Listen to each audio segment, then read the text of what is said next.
আসসালামু আলাইকুম বন্ধুরা, সবাই কেমন আছো? আশা করি অনেক ভালো আছো। তো আজ কয়েকদিন পরে আর একটি ভিডিও নিয়ে আপনাদের সাথে হাজির হলাম। তো আজকে রান্না করব সর্ষে দিয়ে ইলিশ রেসিপি।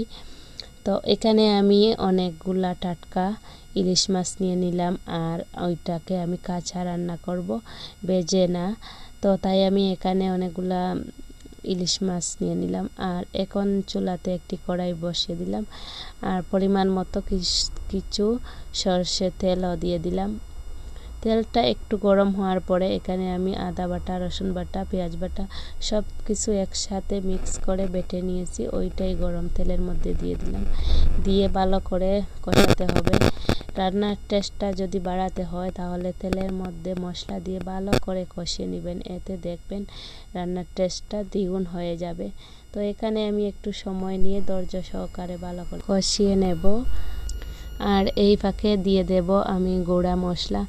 তো এখানে আমি প্রথমে দিয়ে দিলাম 1 চামচের মতন ধনিয়ার গুঁড়া, তারপরে দিয়ে দিলাম জিরার গুঁড়া, তারপরে 1 চামচের মতন হলুদ গুঁড়া, 1 চামচের মতন মরিচের গুঁড়া দিয়ে দিলাম।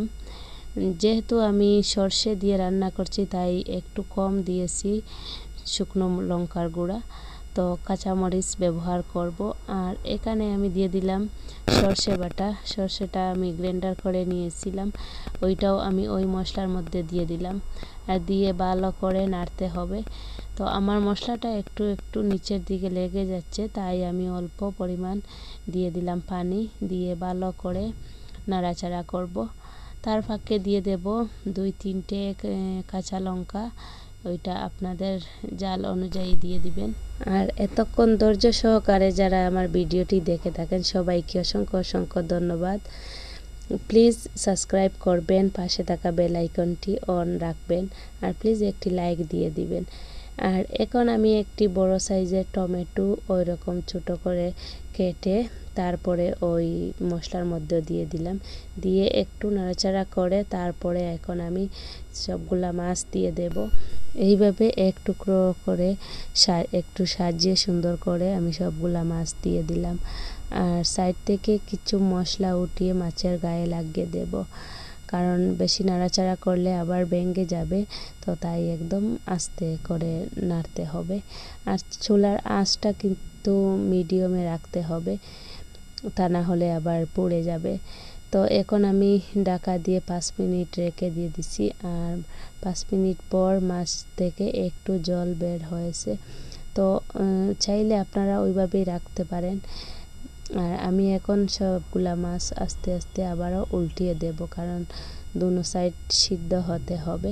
তারপরে আমি একটু পরিমাণ মতো জল দেব, কারণ একটু ঝোল ঝোল রান্না করব, তাই আমি একটু জল দিয়ে দিলাম। আর জল দেওয়াটা দেখানো হলো না, এটা স্কিপ হয়ে গেছে। আর এবার আমার রান্নাটাও হয়ে গেছে। আমি উপর থেকে কিছু গরম মশলা দিয়ে দিলাম, দিয়ে আরও 2 মিনিট জাল দিয়ে এবার আমি নামিয়ে নেব। আপনারা চাইলে এখানে ধনে পাতাও ব্যবহার করতে পারেন, আমি ওইটাও স্কিপ করে দিয়েছি। তো এখন আমার রান্নাটা হয়ে গেছে, এবার আমি সার্ভ করে নিব।